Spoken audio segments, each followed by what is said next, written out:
জীবন খুলিও আমরা দেখি না।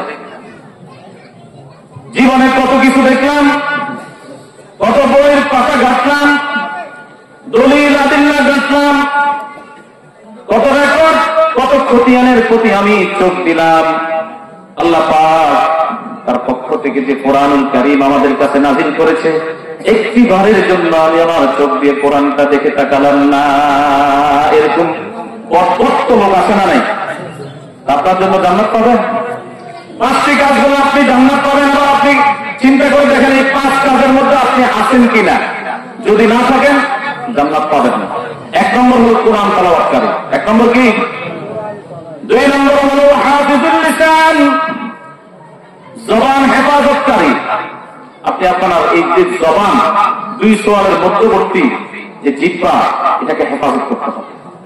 এই জিহ্বা দিয়ে আমরা কত মানুষের ক্ষতি করেছি, কত মানুষকে আমরা আঘাত দিয়েছি, কত হারাম জিনিস আমাদের মুখের ভিতর দিয়ে আমরা ঢুকিয়েছি। এই জবান দিয়ে কত মানুষকে আমরা কষ্ট দিয়েছি।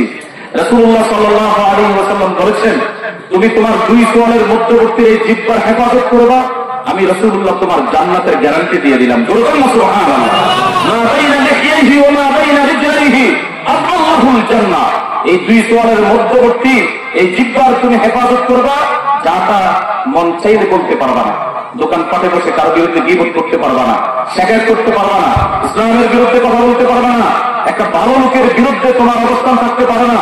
সমাজে অনেক নেতা কর্মী এখন গজে উঠছে, যাদের চরিত্রের মধ্যে সমস্যা আছে।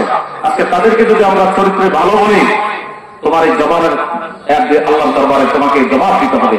এই জন্য তোমার এই জবান দিয়ে এমন কথা বলবা যেই কথা সত্য, তা তুমি বলার সাথে সাথে আল্লাহ পাক এটা রেকর্ড করে ফেলে। কথা বলেন ঠিক কিনা?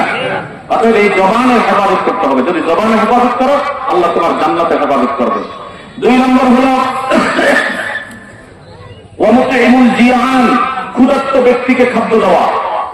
3 নম্বর হলো ওয়ামুকসিল উরিয়ান, বস্ত্রহীন যাদের কাপড় চোপড় নেই তাদেরকে কাপড় চোপড় দেওয়া। 4 নম্বর হলো ওয়ামান সাল্লা আলা হাবিবির রহমান, যারা রাসূলুল্লাহ সাল্লাল্লাহু আলাইহি ওয়াসাল্লাম নাম শোনার সাথে সাথে যারা নবীজির প্রতি দরুদ শরীফ পড়বে, বেশি বেশি দরুদ শরীফ পড়বে, আল্লাহ রাব্বুল আলামিন ওই 5 প্রকার লোকের জন্য জান্নাত রিজার্ভ করে রাখছে। জোরে বলেন সুবহানাল্লাহ। আর এই 5 প্রকারের মধ্যে আমরা আছি কিনা? রমজান আমাদেরকে এই 5 প্রকার লোক বানানোর একটা ট্রেনিং দিয়েছে। এই 5 প্রকার লোক কিভাবে তৈরি হয়? এই রমজানে আমরা দান সদকা করেছি, আমরা এই রমজানে যাকাত দিয়েছি, আমার পাশে গরিব যারা আছে তাদেরকে আমরা কিছু হলো কিনে দিয়েছি, আমরা এই রমজানে নামাজ পড়েছি, কিয়ামুল লাইল করেছি, তারাবির নামাজ পড়েছি, এই রমজানে আমরা নবীর প্রতি দরুদ শরীফ পড়েছি। রমজান আমাদেরকে শিক্ষা দিয়েছেন যে গোটা বছর তুমি কিভাবে চলবা, এই রমজান থেকে তোমাদেরকে ট্রেনিং দিতে হবে। রমজান আমাদেরকে ট্রেনিং দিয়ে চলে গেছে, 11টি মাস আমাদের এই ট্রেনিং এর মধ্যে থাকতে হবে। কথা বলেন ঠিক কিনা?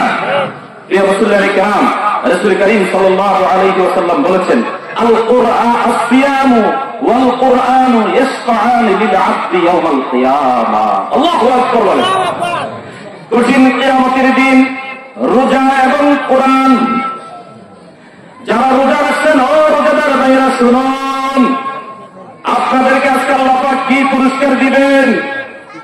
রমজানের রোজা যারা পালন করেছেন আপনাদের রোজাগুলি, আর যারা তেলাওয়াত করেছেন আপনাদের কোরআন তেলাওয়াত, ইয়াশফাআনি লিল আবদি ইয়াওমাল কিয়ামাহ, কঠিন কিয়ামতের দিন আপনাদের জন্য মহান রবের দরবারে সুপারিশ করবে।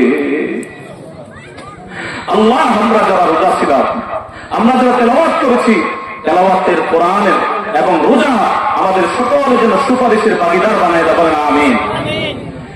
ওরা সিয়াম, রোজা সেদিন কিয়ামতের ময়দানে বলবে, আল্লাহ আমি তাদেরকে দিনের বেলায় খাওয়া এবং শাহওয়াত যৌন সম্ভোগ থেকে তাদেরকে বিরত রাখছি, তাদের পক্ষ থেকে আমার সুপারিশ গ্রহণ করো। আপনারা বলেন তো দেখি, রোজা যদি আপনার পক্ষে সুপারিশ করে, কিয়ামতের ময়দানে আমাদের আর কোনো ভয় আছে নাকি? কোন মানুষ সেদিন কথা বলতে পারবে না। লা ইয়াতাকাল্লামুনা ইল্লা মান আযিনা লাহুর রহমান। কঠিন কিয়ামতের ময়দানে কেউ কথা বলতে পারবে না আল্লাহর হুকুম ব্যতীত। কিন্তু আল্লাহর নবী বলেন, ও রোজাদার রোজাদার ভাইয়েরা, তোমাদের রোজাগুলি কিয়ামতের ময়দানে তোমাদের জন্য সুপারিশ করবে। সুবহানাল্লাহ বলেন না? আমাদের রোজা আমাদের জন্য সুপারিশ করবে, এটা আমরা চাই কি চাই না? আল্লাহ রাব্বুল আলামিন রোজার সুপারিশ সেদিন গ্রহণ করবেন। কোরআন, কোরআন সেদিন কোরআন তেলাওয়াতকারীদের জন্য সুপারিশ করবে। কিভাবে বলবে? আল্লাহর কাছে বলবে, আল্লাহ মানাতুহুন নাউমি বিল্লাইল, আমি তাদেরকে ঘুম থেকে জাগ্রত রেখে কিয়ামুল লাইলের মাধ্যমে, তারাবির মাধ্যমে, খতমে তারাবির মাধ্যমে তারা জাগ্রত থেকে কোরআন তেলাওয়াত শুনেছে, কোরআন তেলাওয়াত করেছে, রাত্রি জাগরণ করেছে। আল্লাহ আমি কোরআন তাদের জন্য সুপারিশ করেছি। রাসূলুল্লাহ সাল্লাল্লাহু আলাইহি ওয়াসাল্লাম বলেন, আল কোরআনু শাফিউল মুশাফফা, কঠিন কিয়ামতের ময়দানে কোরআন সুপারিশ করবে, আর কোরআনের সুপারিশ আল্লাহ রাব্বুল আলামিন মঞ্জুর করবে। সুবহানাল্লাহ। হে রাসূলুল্লাহ কেরাম, এই রমজান আমাদেরকে সিয়াম এবং কোরআন তেলাওয়াতের প্রশিক্ষণ দিয়েছে, কথা বলেন ঠিক কিনা? আজকে কোরআনুল কারীম আমাদের কাছে পর হয়ে গেছে। রাসূলুল্লাহ সাল্লাল্লাহু আলাইহি ওয়াসাল্লাম বলেছেন যে এমন একটি সময় আমার উম্মতের মাঝে আসবে, যে সময় কোরআনুল কারীম আমাদের উম্মতের মাঝে পর হয়ে যাবে।